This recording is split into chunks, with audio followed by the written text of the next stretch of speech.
especial de las 7 palabras.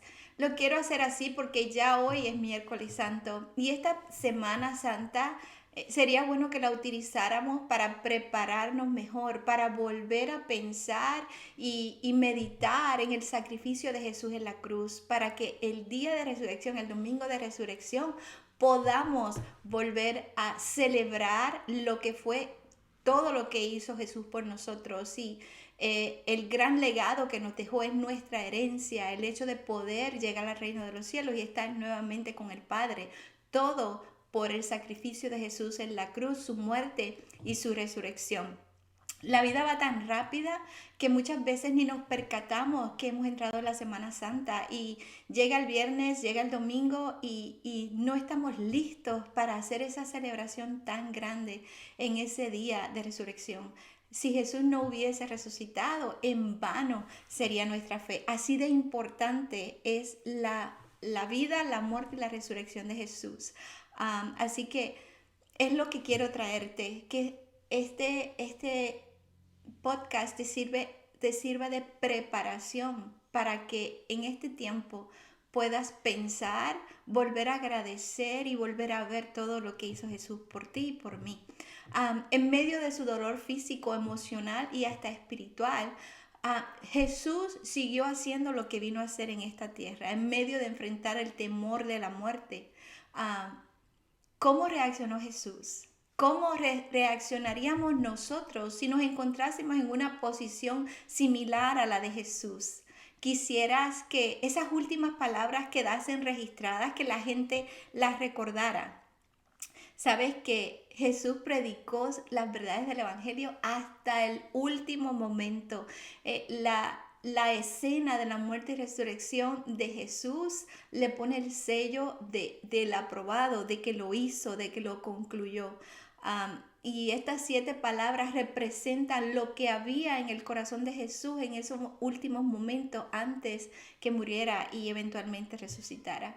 Y la primera palabra que quiero compartir contigo se encuentra en Lucas capítulo 23, verso 24 y dice así: Padre, perdónalos porque no saben lo que hacen.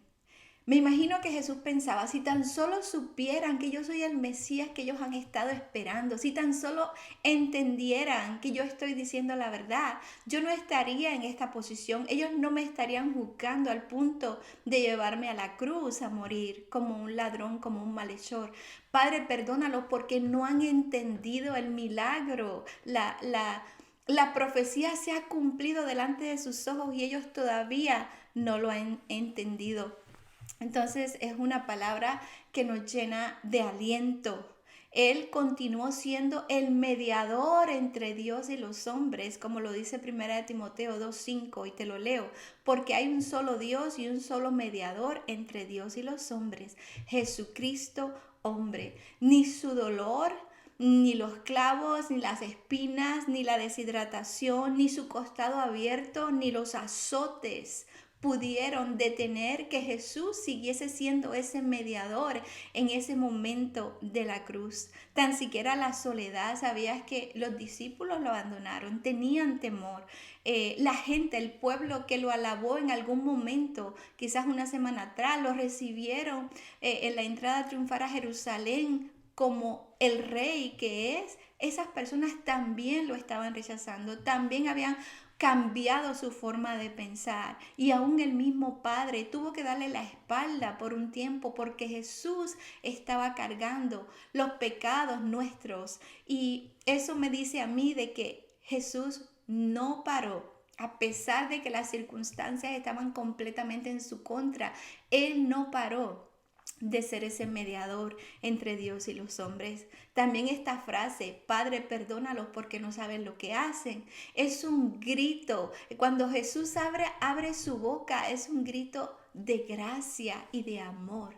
Está en ese momento de dolor y aún sigue intercediendo por el pueblo que le gritaba, crucifícalo, que no lo recibía, que no supieron quién era Jesús. Pero ¿cuántas veces esa misma gracia nos ha impactado a ti, me ha impactado a mí? ¿Cuántas veces esas palabras no han salido de la boca de Jesús ante el Padre? Y lo personifico, Padre, perdona a Jenny porque no sabe lo que hace. Y Él seguirá siendo ese mediador en medio del dolor, en medio de lo que pueda estar Él pasando o pasó en la cruz del Calvario. Él siguió siendo mi mediador, tu mediador. Esta primera palabra nos recuerda que Jesús continuará siendo el Dios nuestro. Esa persona que se puso en el medio para ir a interceder por nosotros y traducirle a Dios una Jenny santa delante de Él. Entonces Jesús es nuestro mediador, que debemos vivir amando a las personas porque la gracia y el amor que hemos recibido de Jesús ha sido tan grande, y que eso nos estimule a ver a las demás personas como que muchas veces no saben lo que hacen, quizás han pecado contra ti, contra tus seres queridos. Vamos a darle ese beneficio de la gracia y el amor de Dios, porque Jesús lo hizo por nosotros en la cruz. La segunda palabra que quiero compartir contigo se encuentra en Lucas capítulo 23, versículo 43, y dice: de cierto te digo que hoy estarás conmigo en el paraíso. Mira la escena: el monte Calvario, tres cruces, el Salvador del mundo en el medio, y dos de los pecadores, malhechores o ladrones estaban, uno a la derecha y el otro a la izquierda. Es interesante ver que uno de ellos comienza a insultarlo y decirle: si realmente eres Dios, bájate y sálvame. Mas sin embargo, el otro corazón estaba observando todo. Me imagino que él escuchó la frase de Jesús hablando con el Padre y pidiéndoles que les perdonara. Y en este momento, este ladrón sintió la gracia y el amor de Dios, quizás por primera vez en su vida. Y fue tanto lo que le impactó que lo llevó a pronunciar estas palabras. Me imagino que le pidió a Jesús, así lo dice la Biblia, le pidió a Jesús que lo salvara, que se acordara de él cuando Jesús estuviese en su reino. ¿Y sabes qué? Jesús no se hizo esperar, no hubieron reproches, no hubo una lista de pero tú hiciste esto, no hubo un quizás. En Jesús siempre encontraremos la salvación. Y es hermoso ver cómo Jesús le dice: ¿sabes qué? Es tan cierto, te confirmo, te aseguro que hoy mismo estarás conmigo en el paraíso. Esta palabra nos da una esperanza de salvación, independientemente de dónde está nuestra vida. La vida de esa persona, de ese malhechor que Jesús pudo salvar, estaba crucificado en una cruz a punto de morir e ir a la eternidad sin Jesús. Mas sin embargo, porque esta persona pudo ver a Jesús de una forma diferente a las demás personas, al otro compañero, esta persona se le aseguró que iba a entrar al reino de los cielos en ese mismo día. Jesús es la salvación nuestra. Jesús es la salvación del mundo. Así que esta palabra nos recuerda eso. Solamente en Jesús hay salvación. Y Él no la va a hacer esperar, Él te la va a dar, Él te la va a ofrecer. Esa es la esperanza del mundo, de que todo el mundo pueda decirle a Jesús un día, no importa si es a temprana edad o no importa si es en el lecho de muerte, que toda lengua pueda confesar de que Jesús es el Señor y Salvador de sus vidas. La tercera palabra que quiero compartir contigo está en el libro de Juan, capítulo 19, verso del 26 al 27, y dice así: mujer, he ahí a tu hijo, hijo, he ahí a tu madre. ¿Quién crees tú que estaba pasando el mayor dolor en ese momento, aparte de Jesús, que lo estaba experimentando en carne? Su madre María. Si eres mamá o papá, te puedes identificar cuánto uno ama a nuestros hijos. Realmente no había otra persona que estuviese cargando tanto dolor como lo estaba cargando María. Inclusive desde el Génesis se le dice a la mujer de que si ella heriría a Satanás en la cabeza, pero que Satanás le heriría en el calcañar. Y es que realmente la herida que María estaba cargando, a ver a su hijo cómo lo maltrataban, cómo lo latigaban, cómo lo hacían sufrir, ya casi estaba moribundo cargando una cruz pesada.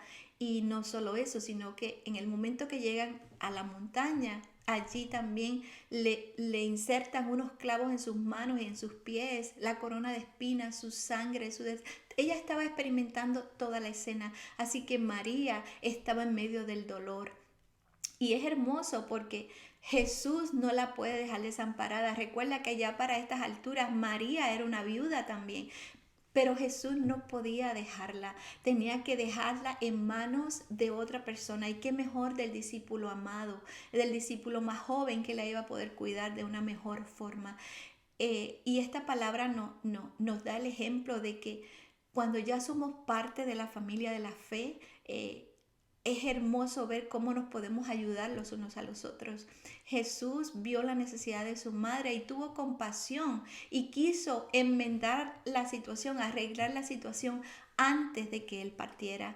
Y esto es lo que debemos hacer en nuestro diario vivir, reconocer de que si hay una necesidad ante tus ojos, no debemos pasarla por alto, sino que debemos ir a amar y a bendecir a otras personas. Es lo mismo que Jesús hizo en este caso por su mamá y en nuestro caso debemos bendecir a las personas que están a nuestro alrededor. Quizás han perdido un ser querido y están en medio de un luto. Quizás han pasado por un divorcio y están en medio de una gran pérdida, de una ruptura. Quizás están pasando por una prueba muy difícil. Quizás están pasando por la prueba de la fe. Quizás están a punto de tirar la toalla. ¿Y qué es lo que Dios nos dice con esta tercera palabra? Que debemos hacernos cargo de aquellos que están en un lugar de desventaja, que están pasando dolor y que están pasando un desierto en sus vidas. María y Juan simbolizan que tú y yo somos parte de la familia de la fe y que debemos apoyarnos los unos a los otros como esa gran familia de Jesús. La cuarta palabra se encuentra en el libro de Mateo, capítulo 27, verso 46 y dice: Dios mío, ¿por qué me has desamparado? Sabes que desde este momento en adelante la tierra se llenó de tinieblas y fue exactamente el simbolismo de cómo Jesús se sintió desamparado por primera vez de parte de Dios. Él tenía que soportar el pecado que llevaba en sus hombros y quizás él pudo soportar la soledad, el dolor físico, como te dije antes, y todo lo que él estaba experimentando, pero había algo que él apenas podía soportar y era que el Padre lo había desamparado. Él se siente completamente expuesto y solo en ese momento. Él, como te dije, era la primera vez que Jesús sentía que el Padre no estaba y ellos siempre habían sido uno. El inocente fue hecho pecado por mí. Mira lo que dice Segunda de Corintios capítulo 5 verso 21. Al que no conoció pecado, por nosotros Dios lo hizo pecado para que nosotros fuéramos hechos justicia de Dios en él, en Jesús. Así que gracias a eso nosotros podemos tener una justicia delante de los ojos de Dios. Podemos estar en acceso a Dios y podemos ser justificados delante de Dios. El santo fue maldito por mí y por ti. Dice, Cristo nos redimió de la maldición de la ley al hacerse maldición por nosotros, porque está escrito, maldito todo el que es colgado en un madero. Por eso el Padre había desamparado a Jesús, porque en ese momento Él cargaba nuestra condición humana, Él cargaba lo que el enemigo nos trajo desde el mismo huerto del Edén. En esta cuarta palabra, Dios nos enseña que Jesús sufrió el desamparo de su Padre para que tú y yo no tengamos que sufrir ese desamparo eternamente. Qué lindo es saber de que el Padre nunca nos abandona. Nunca, nunca. Y si sientes que te ha abandonado, es por un sentimiento personal, quizás tienes que resolver una situación de pecado en tu vida, pero Él nunca nos va a abandonar. ¿Sabes por qué? Porque aunque Dios es santo, es Jesús que nos justifica. Así que el Padre ya no ve a Jenny, sino que ve a Jesús a través de mi vida. La quinta palabra que quiero compartir contigo se encuentra en el libro de Juan, capítulo 19, verso 28, y dice, tengo sed. Físicamente era normal que Jesús experimentara sed porque estaba deshidratado, hacía mucho tiempo que ni comía ni tomaba agua. Las heridas que tenía en su cuerpo hacían que el líquido del agua que pudiera tener saliera. Estaba trabajado y cargado pues porque había caminado un trecho grande y estaba caminando hacia una montaña, hacia una cuesta. Así que físicamente era normal que Jesús tuviera sed. Pero sabes que también la profecía se cumplió cuando Jesús pronunció esas palabras. Y no solo eso, tenía también sed espiritual, tenía sed de justicia, tenía sed de la presencia de Dios, tenía sed de todo lo que tú y yo podemos experimentar, tener sed. Jesús es el mejor ejemplo de que muchas veces en nuestro diario vivir vamos a tener sed. Y no solamente una sed física de querer el agua y anhelarla, sino también de una sed espiritual y emocional.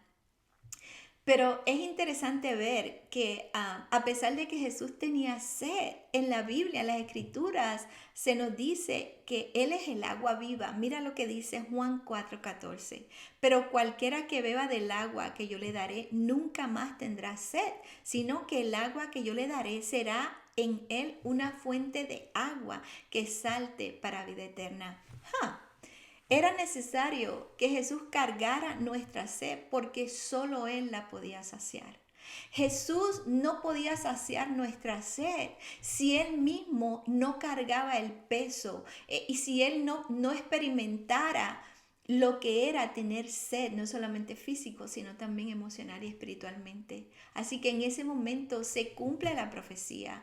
Jesús tiene sed física, tiene sed de justicia, tiene sed de la presencia del Padre, pero también lleva nuestra sed y Él se identifica con nosotros. Por eso es que ahora Él puede ser esa agua viva, esa fuente de que si tú la pruebas, tú y yo la probamos, nunca más tendremos esa sed espiritual, porque Él se convirtió en esa agua viva. Y fue a través de la cruz del Calvario, de pronunciar esta frase, que Él se convierte en ese manantial. Mira lo que dice Apocalipsis 21:6.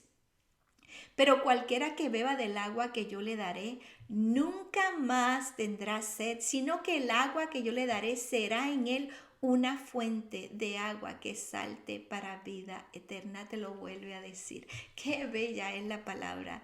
Ese que tenía sed se convirtió en la fuente de agua que tú y yo necesitamos para saciar nuestra sed.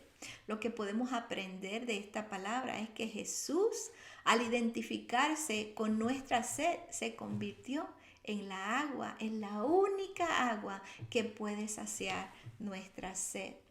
La sexta palabra se encuentra en Juan capítulo 19, verso 30. Y la palabra dice: consumado es. Esta sexta palabra es el grito de victoria que Jesús pronunció en la cruz del Calvario. Consumado es, está hecho, está completado, está realizado. Lo que vine a hacer, Padre, lo he concluido. Es ese querer terminar la obra que el Padre le mandó a hacer. Lo que ya restaba del plan de salvación ya no estaba en manos de Jesús. Estaba en manos del Padre, con poder de lo alto, con el poder de Dios. Él sería resucitado al tercer día, pero realmente ahí en la cruz era donde Él iba a completar ese sacrificio, su parte en el plan de salvación. Él vino a cumplir ese plan de salvación y a ser obediente al Padre hasta la muerte y muerte de cruz. La parte de Jesús había sido culminada. Ya Jesús había dicho: hice todo lo que pude para salvarte, Jenny. Hice todo lo que pude para acercarte al Padre Celestial. La cruz había hecho posible que la salvación de cada creyente estuviese accesible, que la iglesia, la formación de la iglesia estuviese pronta a suceder y que el acceso al Padre ya estuviera a punto de abrirse. Si tú realmente entiendes esto, tienes que decir lo mismo que yo voy a decir ahora. Bendita cruz, bendito sacrificio y bendito Jesús, que entregó su vida para que tú y yo podamos tener una mejor vida.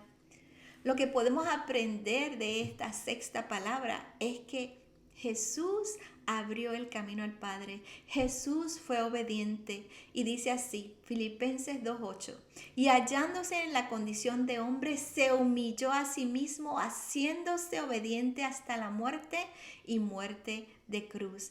Y que ahora tú y yo podamos decir lo que dice Gálatas 2:20. Mira lo que dice, con Cristo he sido juntamente crucificado y ya no vivo yo, sino que Cristo vive en mí. Lo que ahora vivo en la carne, lo vivo por la fe en el Hijo de Dios, quien me amó y se entregó a sí mismo por mí. Él pudo entregar el sacrificio, Él pudo completarlo, fue consumado, fue hecho, fue terminado. Y porque Él pudo, tú y yo también podemos alcanzar esa salvación que es a través de la gracia y podemos vivir una vida que agrade a Dios y podemos llegar a la eternidad cuando nos toque partir de este mundo solamente porque Jesús consumó el acto de salvación. Y la sexta palabra que quiero compartir contigo se encuentra en el libro de Lucas capítulo 23 versículo 46. Y dice, Padre, en tus manos encomiendo mi espíritu. Jesús claramente sabía a dónde iba. Regresaría al cielo, a la presencia del Padre. Esto nos enseña que aunque Jesús se sintió desamparado por el Padre en algún momento, nunca dudó que el Padre le aceptaría en el reino de los cielos y que esto se quede profundo en nuestro interior. No importa lo que estás viviendo, no importa las veces que caigas, si te levantas, si te arrepientes y continúas caminando hacia tu salvación, hacia fortalecer el camino de la fe, la jornada de la fe que nos ha tocado vivir a nosotros, el Padre algún día te recibirá en el reino de los cielos. Qué lindo es que en medio de nuestro diario vivir podamos encomendar nuestro espíritu a Dios, porque nada es garantizado. Ojalá que nos quede mucho tiempo de vida, pero es una costumbre que tengo que cada noche, porque no sé si voy a amanecer, porque no sé lo que traiga la vida, cada noche yo puedo encomendar mi espíritu al Padre. Y esto es fe en el alcance del sacrificio que Jesús hizo en la cruz como salvación para el mundo. La expiación por nuestros pecados ha sido terminada. El Cordero de Dios ha sido sacrificado. Ahora puede haber paz entre Dios y tú, entre Dios y yo, entre Dios y todos los hombres.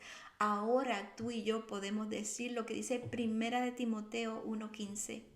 Fiel es esta palabra y digna de toda aceptación, que Cristo Jesús vino al mundo para salvar a los pecadores, de los cuales yo soy el primero, y esto lo dice Pablo.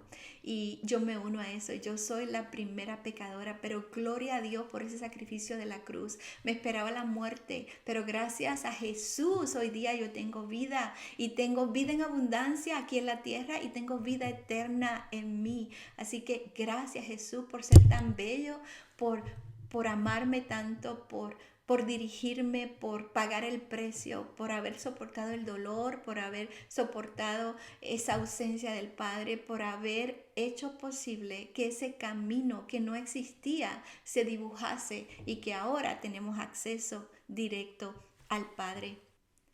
Espero que tengas una Semana Santa, el resto de lo que queda especial, que puedas tener un corazón agradecido y que se vaya preparando para que el domingo de resurrección puedas ir a celebrar al Rey de Reyes y Señor de Señores. Así que hay mucho por qué celebrar la vida eterna. Podemos decir con gran gozo, ¿por qué buscan entre los muertos a alguien que está vivo?